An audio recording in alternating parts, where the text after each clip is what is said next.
Mr. Canon, Eric Gibaud, ericgibaud.com. This time I'm clapping with respect, not as I did the video of the R5 and R6. I was just a bit laughing.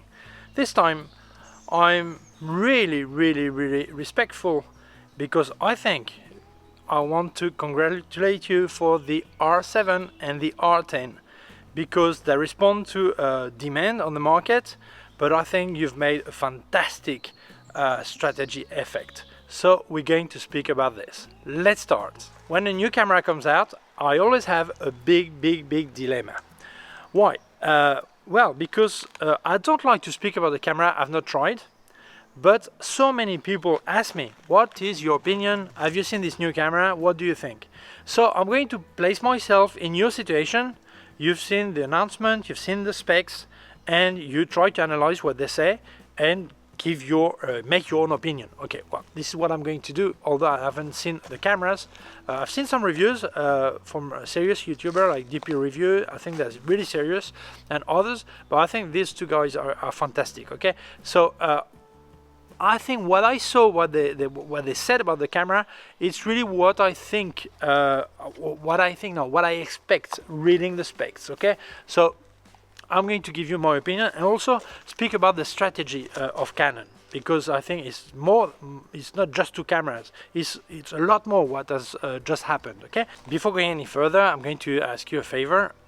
Maybe you see my videos from time to time and you're not subscribed to the channel, but it would really help me. So if you want to help me, thank you very much. Please subscribe. Thank you. Well, the R7 and the R10 are two APS-C camera, mirrorless cameras. And the resolution of the R7 is 32.5 megapixel, which is similar to the 90D and the M6 Mark II. And the R10 has 24.2 megapixel. And the sensors are not backlit sensors, which is not stacked.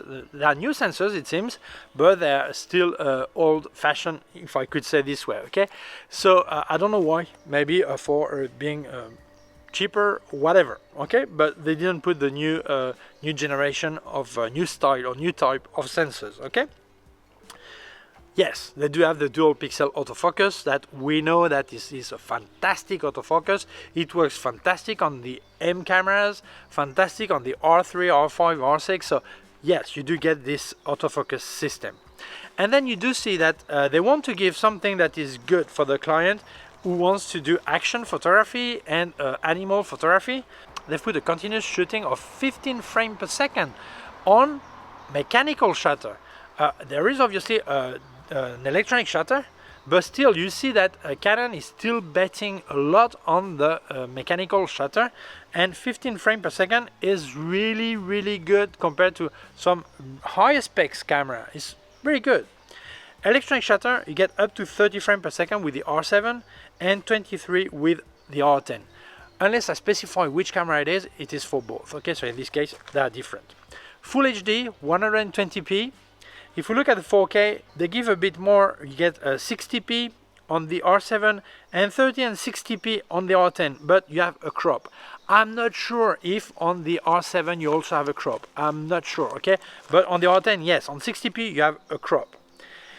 Big difference between the two cameras. The R7 has an IBIS of 7 to 8 stops, which is really good news. Okay, I'll have to test it, but on paper that's good. And the R10 has no stabilization. The mount, it's on R mount, but you can put lenses which are APS-C lenses made for the R mount. Really similar to what Nikon has done with the Z50 when they made two new lenses, and also with the new one, the FTZ, I can't remember you call it, DFZ, can't remember the name, okay? There is also 28mm APS-C, okay? So they've made the same thing. The two lenses are an 18 to 45mm, 4.5, 6.3, stabilized. Okay, so on the R10 that's great because it's not stabilized body, so that would be good news.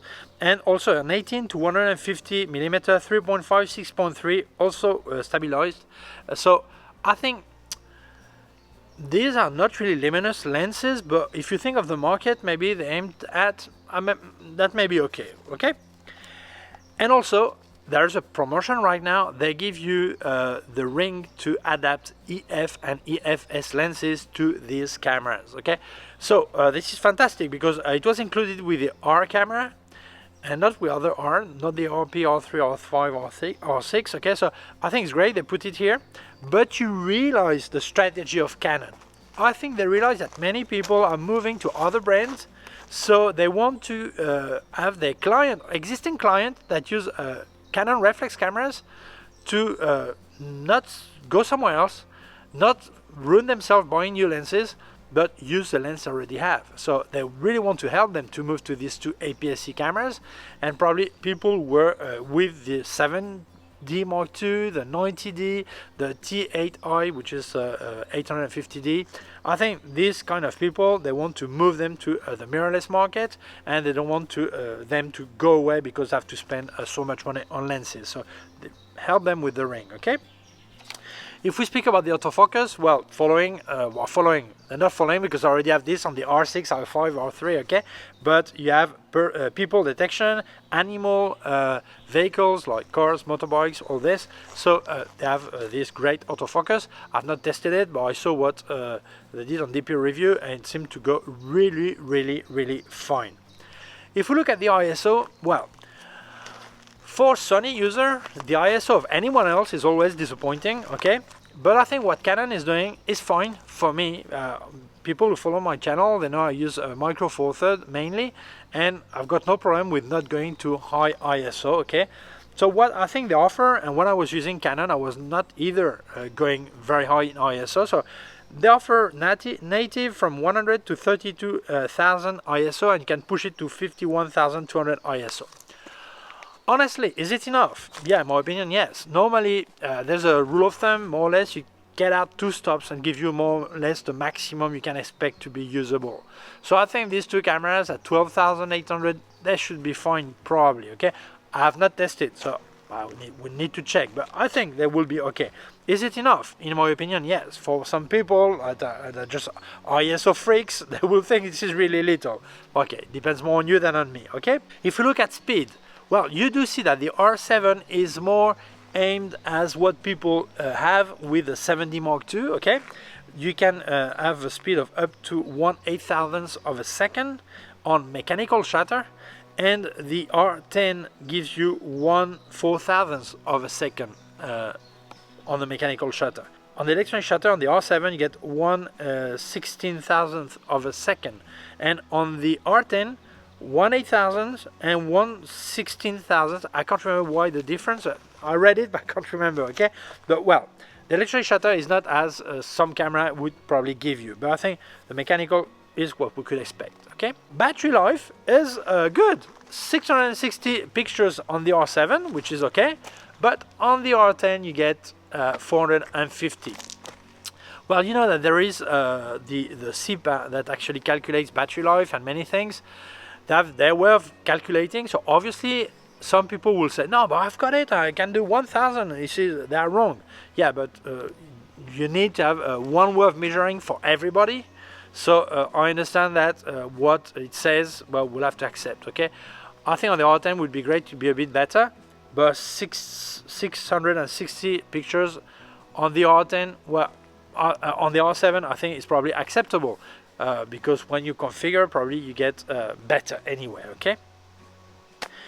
Viewfinder, well, 100%, but we could guess that without Canon telling it, because most mirrorless have 100%. And if we look at the screen, you can flip it sideways, and you cover 170 degrees. Well, you can move 170 degrees on the R7 and 150 degrees on the R10, okay? I don't know really, I didn't have it in my hand. I don't know how you feel with it. Okay, no idea. By the way, there's a physical difference between the 2 cameras. The R7 has both wheels, where you have the one for the shutter speed and one for your aperture. And actually the wheel is a bit higher in the back. Okay, different than what they used to do. It looks more practical. Okay. But some people say, some reviewers said it's not as good. I don't know. Some others said it's brilliant. I don't know, okay? On the R10 you still have one wheel only, and you have to press a button to access either aperture or speed according to the mode you are on. Okay, but where you see that this R10 is more a replacement of the T8i or the maybe 90D, but not sure, more the T8i, okay, which is 850D in Europe, okay. And the R7 is more like I think 90D has the back button. Well, it has. I'm not sure. I don't think. I am sure. I mean, and the 7D Mark II obviously too. Okay. So I think that's a bit of difference of the physical look. Okay. Flash sync. Well, on the R7 you get a synchronization of 1/250th of a second, which is better than the 5D Mark IV that goes 1/200th. Okay, and very often you get 1/60th when you really do it. And on the R10 you get 1/200th of a second. But very good news.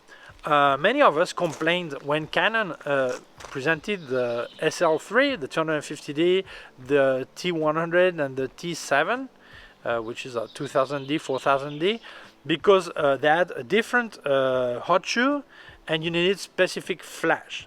Then after many people complaining, about a year ago they started to get standard hot shoe again. Well, on their website, at least in Spanish, when it says central contact, they say yes. So I understand they have a standard hot shoe this time, okay? Don't blame me if I'm wrong, because this is what the website says, okay? If we look at video, well, video in now they have several formats. You have HD, H264, and also the 265 that many people are asking for, okay?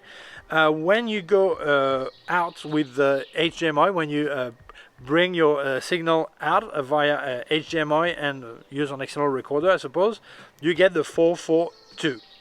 Now, how long? This is on both cameras, it seems, okay?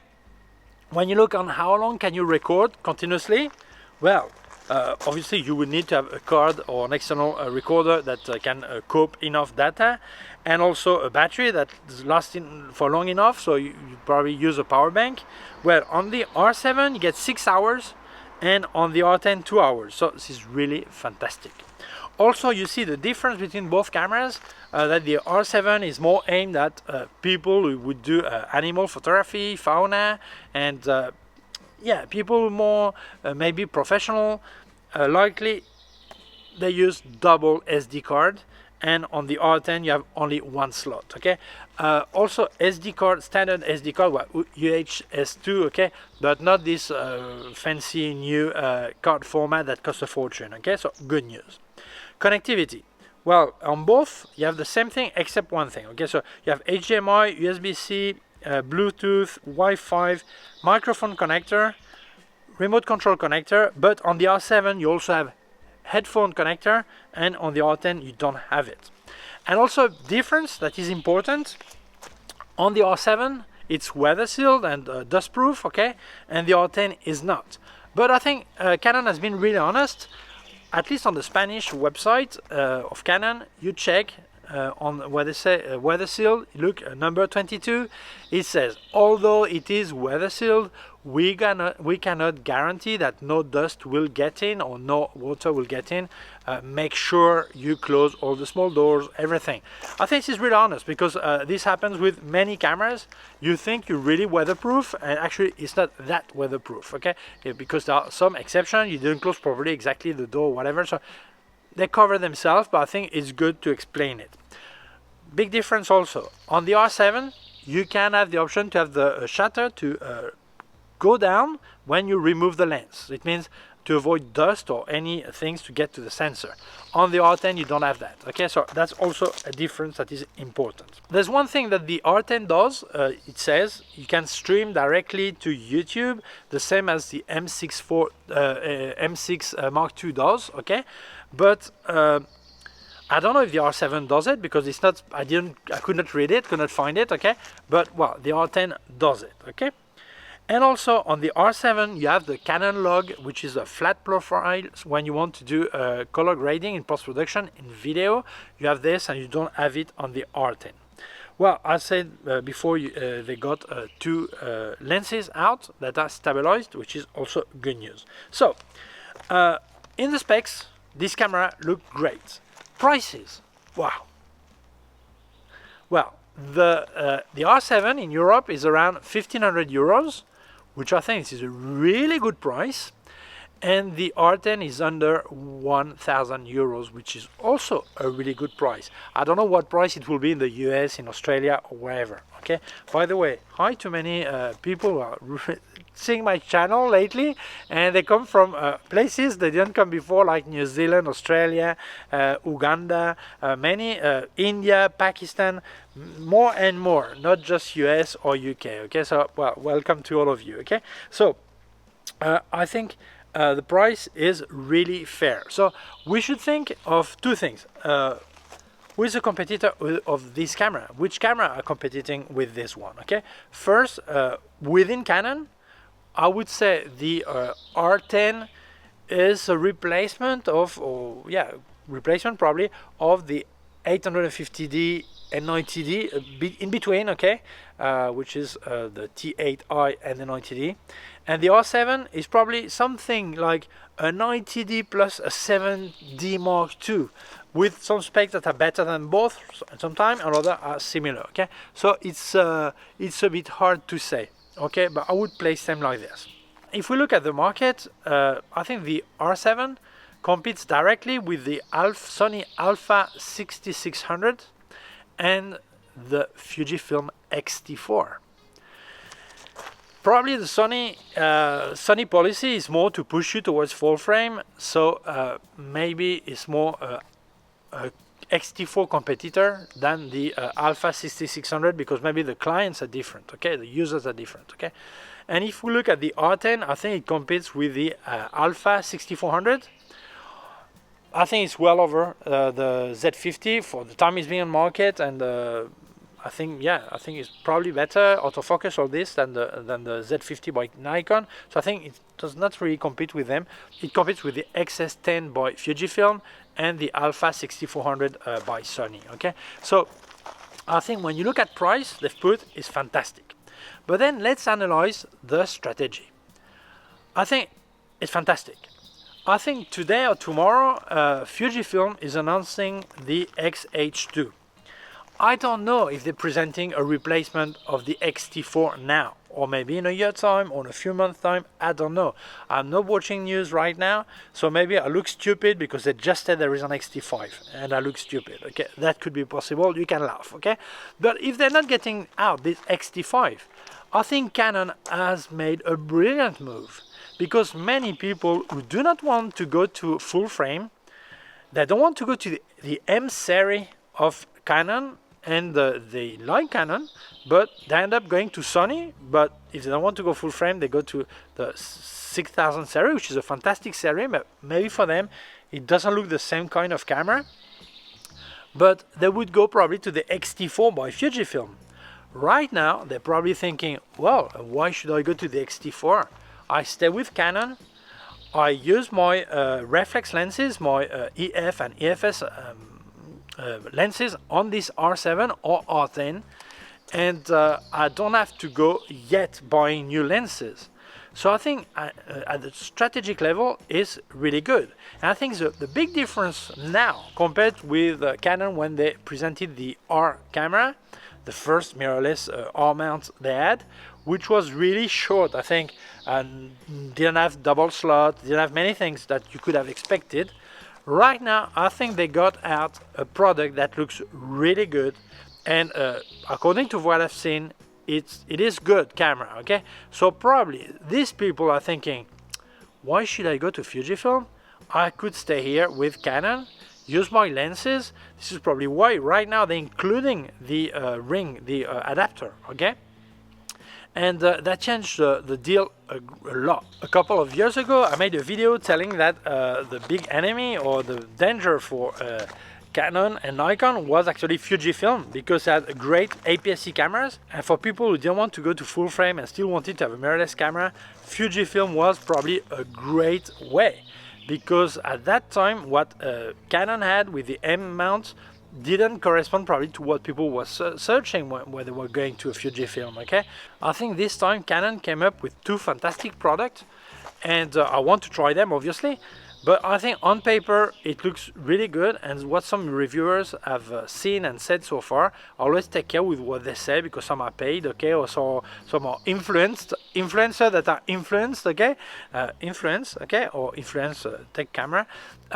Obviously, you have to take care with what they say. But so far, what I read the specs, I think they've made a great product for a really good price. So I think many people are going to get this camera.